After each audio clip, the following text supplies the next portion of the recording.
Hey, I'm Cam Clark. Today is Friday, August 4th. It's around 10:55 p.m. at night. I'm just going to do a little quick follow-up video to my gravity video. There's a few little points I want to cover that I didn't get to. In my previous video explained how gravity works. Now I just want to explain a few things from the space program that help demonstrate that my theory is correct. So let's get going here. First thing I want to show, the 0 point. During the Apollo missions, just draw a picture of the Earth and a picture of the Moon. When the Apollo lander was heading towards the Moon, there's a certain point when the gravity from the Moon is actually stronger than the Earth. They call this the 0 point.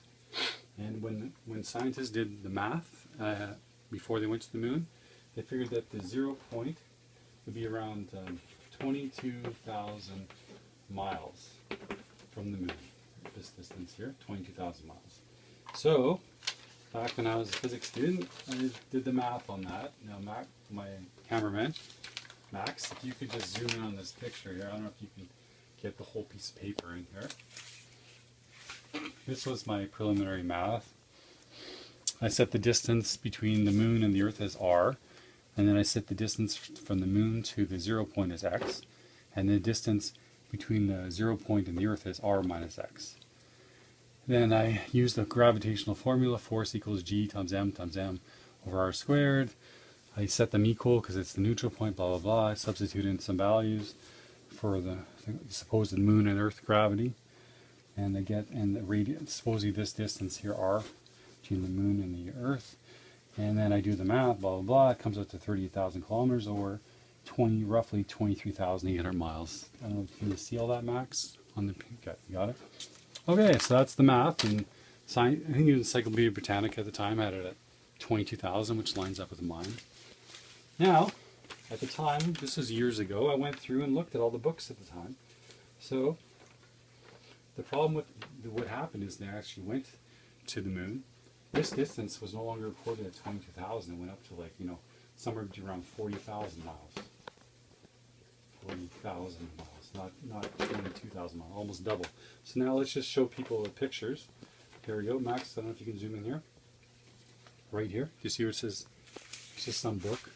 38, this is the book I got at the time, 38,000 miles from the Moon. Do you get that? You got that? Okay, that's one book I got it from. Here's book number 2. Here we go. Can you see this? I don't know if you can see this, it's really small here. Distance of 39,000 miles. You got that? Right here where my thumb is. Can you see that where my thumb is? Yes? No? Okay. I'm going to move it in closer. Can you see it? 39,000 miles. On the bottom left here. You got that? Okay, book number 2. Here's another. Bless you. Okay, here's another one. I don't know if you see this one. Bless you. 38,894 miles. Got it? It's another book I got. I don't know exactly these books are. You can tell the photocopies are their originals. Here's another one. 39,000 miles from the Moon.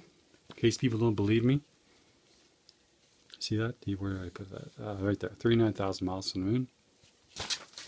And let's see here. Oh, I got one more here. This is another one. It's a little bit different. Early in the third day, more than 175 miles from the Earth. I think I worked that out. That's like 60,000 miles, 60 to 75,000. I can't remember what it was. But it's even more than 40,000 miles. Fall under the attraction of the Moon. You got that one? Yes? No? You got it? Right here? Okay, boom. Okay, that one's that. Oh, we got a couple more here. Well, you get the picture, but let me see if there's a few more here. Where did I put it? Oh, here's another one. Just to rub it in. 43,500. Can you see where my finger is? Right there? Right about there. Can you see that?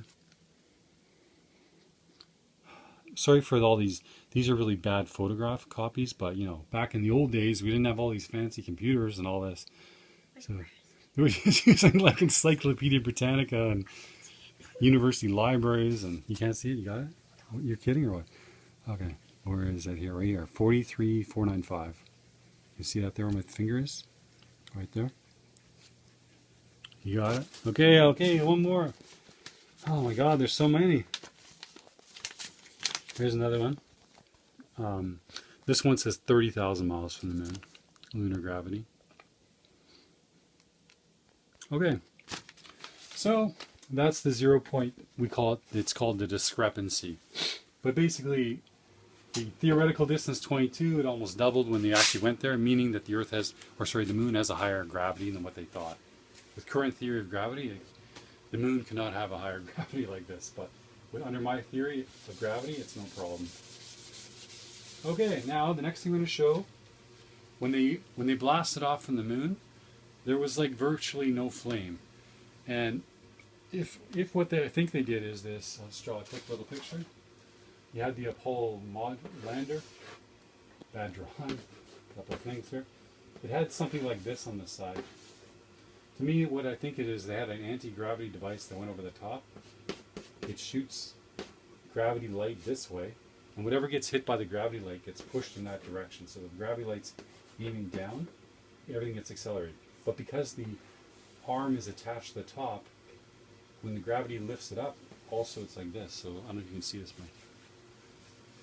If this is the arm here, shooting gravity light here, as the gravity hits me, it pulls me, but because the arm is attached, the whole thing goes up. Okay, so my little bad demonstration, but here's a little, can you zoom in on this picture? This is just some YouTube video of the Apollo landing. Can you see that? Sometimes you can't see video on video. You ready? Can't see that? What do you want to see? It's really blurry. Anyway, you guys can look it all up yourself, but you'll see there's just a tiny little flame and then there's no flame. Rockets normally give off tons of gases and there should be tons of flames. You ready? You can't see it? I'll just try it. Here it comes, the blast off. 9, 8, 7, 6, 5, 4. Here's the arm on the top. Boom, boom, boom.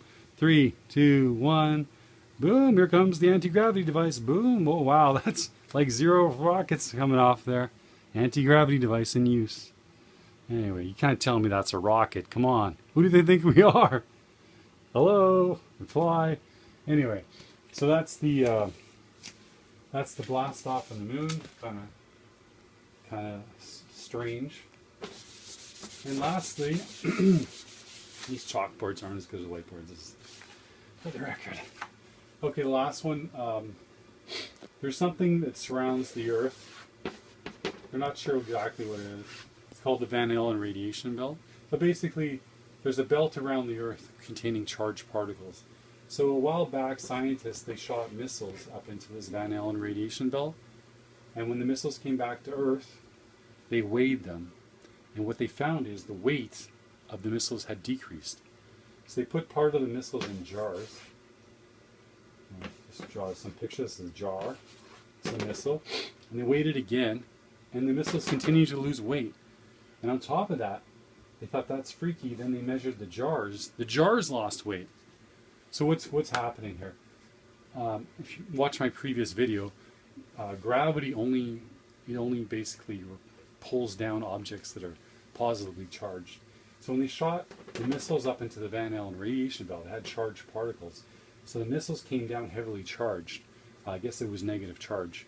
And so anything with a negative charge is repelled by gravity. So when this missile part came down, the particles are continuously changing and radiating, giving off more and more, releasing more and more of the negative charge. So they're getting lighter and lighter. And as they're radiating these particles out, the jar was affected as well. And then they gained some negative charges and hence they lost weight too. So that's the explanation for missile weight loss in space. The other interesting thing, I'll just mention one more thing, we'll stop, that if you introduce, I'll just draw this quickly, supposedly if you introduce fine dust into a vacuum chamber, it will not fall because it has a slight negative charge, it'll just float in there. And if you ever watch dust float in the air, you'll see that it's a similar effect. It doesn't really want to fall, it just wants to float there. But anyway, similar clouds, they don't have a tendency to fall. They just float even though they're like a water droplet on top of a dust particle. They should fall because they're more dense than the surrounding air, but they just float in the sky. Another principle showing that gravity repels negative charges, which of course with clouds, the dust particles have a slight negative charge, so they're repelled by gravity. Once the water droplet on a cloud gets too big, it can overcome the negative charge, and the drop falls as rain. Anyway, and that's it. That's my little corollary video to my previous gravity video. And that's it. Over for now.